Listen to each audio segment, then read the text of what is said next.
What if I told you this tiny board here could replace your SCSI hard drive, your SCSI CD-ROM drive, including proper CD audio, all by using an SD card? This is a brand new BlueSCSI Ultra, and today we're going to install it in the Amiga 2000 and give it a good old test. So on that note, let's crack on.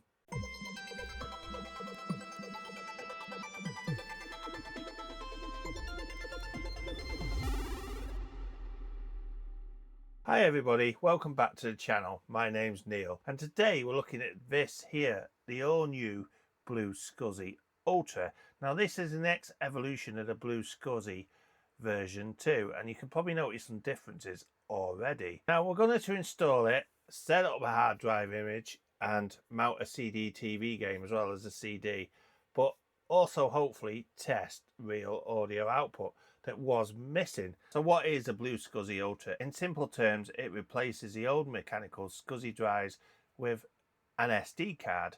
No noise, no failing 30-year-old hard drives, and no hunting for rare SCSI CD-ROM units. So this here is the little optional audio extra. Now, so this does actually plug in to here like so. So all I need to do first is to solder a header onto this so we can install that. And what we have here is a standard audio output. We have an audio output for a CD-ROM drive, which was on the old CD drives, which plugged into your Sound Blaster card. And I think that one there is the old Macintosh one, which looks like a floppy controller. Now, do not plug power into that. That is an audio output. These are all audio outputs. And this basically plugs on like so. So before we install this, I just need to solder that header on quickly.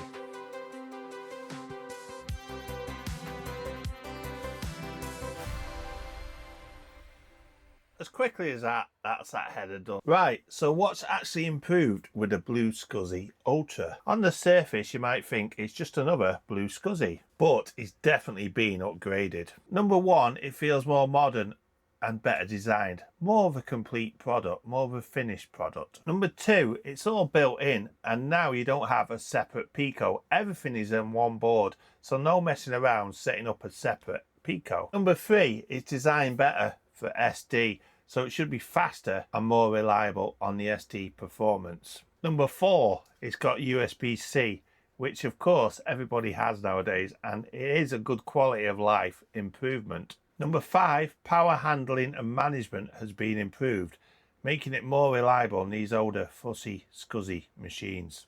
Number six, the biggie in this, is this here, the BlueSCSI audio board, which supports I2S. So that means now we can play audio on the CDs, which is a massive upgrade for these. They also have the ability to add other upgrades to this, and there's also an expansion slot on the board which for future stuff.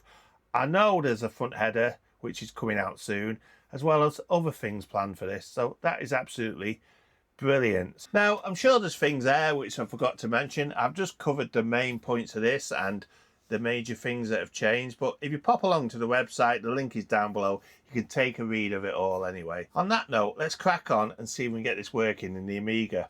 All we got to do now is to install that on the BlueSCSI like so, and it should just plug in as easy as that. So that's it, that's installed, and you can see now we now have audio output, which is absolutely fantastic if this works, because that's what was missing off the other BlueSCSIs, etc. You could not play the audio tracks on the audio CDs. So what's next? Next we need an Amiga. To get one of these working on Amiga, you of course need an Amiga SCSI card. If you've got one of those GVP ones that go on the 500 plus or 500, I know you can replace it with one of these. These also work in Macs. Now they're quite easy to get working. All you need is an SD card formatted in FAT32 or exFAT. And all you got to do is drag your image on there, your hard drive image, and just rename it as HD0. That means it's a hard drive 0.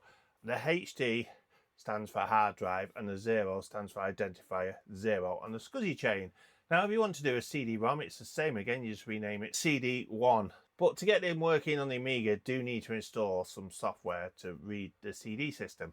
But I've already done that, so hopefully I've got the SD card ready. We should be able to connect this up to the Amiga and we should see it hopefully running. How cool will that be? So I have an Amiga GVP card here for SCSI, and what we're going to do, we're going to plug that in now, and we're just going to leave it roughly loose in the Amiga. So all we've got to do is connect this up here. Now this does need a power, and of course this being a card, we've got a power, so we can plug that in like so. Now there is a 3D printed caddy you can print for these. I haven't done one this time, but basically it allows it to sit here and allows you to fit it in the 3.5 inch bay, so it will just sit something like so, which would be absolutely brilliant. But this is just for test purposes today. So I've got the SD card here. I'm just going to install the SD card just like so, and that now should be ready to rock and roll. Well, hopefully. So we're just going to get the Amiga 1500, which was some Stafford computers and is in for me to just give it some TLC. See if we can get it loading the AGS image, which of course you all know by now is my favorite Amiga image. So we've got it set up now. The 2000 is plugged in. It's ready to go through the video grabber. So hopefully this is going to work. Now I'm going to turn it on. It should boot to the AGS system. Let's just see. And we've got no power whatsoever. Did I not plug the power in? Now we are plugged in, and we're going to turn it on and see what happens. So already we've got a white light. But have we got anything on the screen? We've got a white screen, and you can see now there is an activity light flashing there, and that is actually loading the OS. Absolutely brilliant. It's worked first time around, and that looks pretty quick as well. Look at the speed of that. It'd be interesting to see. I think you can do a test, can't you, with sysinfo. Let's just see anyway. So that has loaded into Amiga game selector. Yeah, that's booted absolutely fine. So let's try a bit of swiv. You can't beat a bit of swiv. So you can see it does load fine. It's running absolutely brilliant. Do I have to press the mouse button? No, I don't. So there you go. It's loaded swiv. Now we'll just play a bit of this. I'll probably be really bad at it again, but just excuse me. Maybe I should put my glasses on, that might help. Right, okay. So, I actually saw somebody complete this at the Amiga Club meeting. I sat there on my Denise playing it all the way through, because he said this is one of the games that's buggy when it's run on different machines. So he was really happy that it showed how stable the actual Denise is.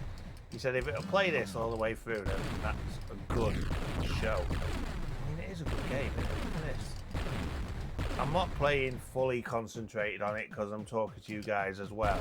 But I just wanted to show you it running. And this is working absolutely fantastic. I mean, look at that. What I'm going to do, I'm just going to quit that out now. Was it F10 to escape? There you go, F10. So now out of that game, what I want to do now is just boot to Workbench, because I have put Lemmings here on a CD image, and I wanted to see if it actually shows up when we get to Amiga Workbench. So we'll boot it to Amiga Workbench. Yeah, I can see it in the corner there. Look, Lemmings Planet. So let's just open that. That is a CD. And now what we can do, we can run that now. That's the CD TV version of Lemmings running off a disk image. Now, I don't think this one has any audio, so we can't really test that. But what I'll probably do is I'll go and grab one. Well, we'll look for one with some audio, and we'll grab it and we'll put it on this drive, so we can test this audio output card, because I do want to hear that going and see how it is. But as you can see, there's Lemmings running. We'll just quickly play the first level. So, you know what it is, it's just dig, dig, dig. So off we go, my little diggers. And hopefully the music is going, etc. So you can see that is running absolutely brilliant. And that again is Office BlueSCSI. I think for the Amiga 2000, and you want to keep original hardware, because this has got the 6030 accelerator in it. The PyStorm is good. The PyStorm is brilliant. But when you've got an accelerator like this and you want to just stick to the original equipment, then this is the way forward, I think, using one of these. These old mechanical hard drives here and now slowly dying a death. I mean, they weren't designed to be running 40 years down the line, 30 years, were they? This one does, believe it or not, still work, and apparently it passed the drive test really good. But I think, yeah, this is absolutely perfect for this. Just shame you're missing the scuzzy noise. I do like the hard drive. Who doesn't like the sound of a hard drive spinning up in the morning? I mean, I'm one of them that does. So what I'm going to do, I'm just going to nip off. I'm going to copy that on there and see if we can get some CD audio through this machine. I'm at a point now where I can't seem to get any CDs working with a CD audio. Now, whether this is an Amiga thing, maybe it's set up wrong or something, if anybody knows, drop me a comment down below. If you'd like one of these, then there's a link down below to Flame Lily's site, and that's where you can pick one up from Derek. He's a good guy. I'm sure I'm going to get this working. It's just one of those things I've never used before, but at least I know the hard drive part of it works. We just need to get this audio working. Maybe I'll try it in a different device, maybe on the Macintosh or something. If I do, I'll pop a video out there just to see what it's like. If you'd like me to do a video on how to set this up when I actually work it out, then let me know. I can always do one. Drop me a comment down below. Big thank you to the paying subscribers that are paying £1 a month. And everybody, please hit the like button. And don't forget, if you're new here, hit that subscribe button. Don't forget to check out my YouTube buddies down below, the likes of Captain Commodore, 8-Bit Retro Refix. They do great things themselves. And on that note, I shall see you next week on Retro for You. See you soon, guys. Bye.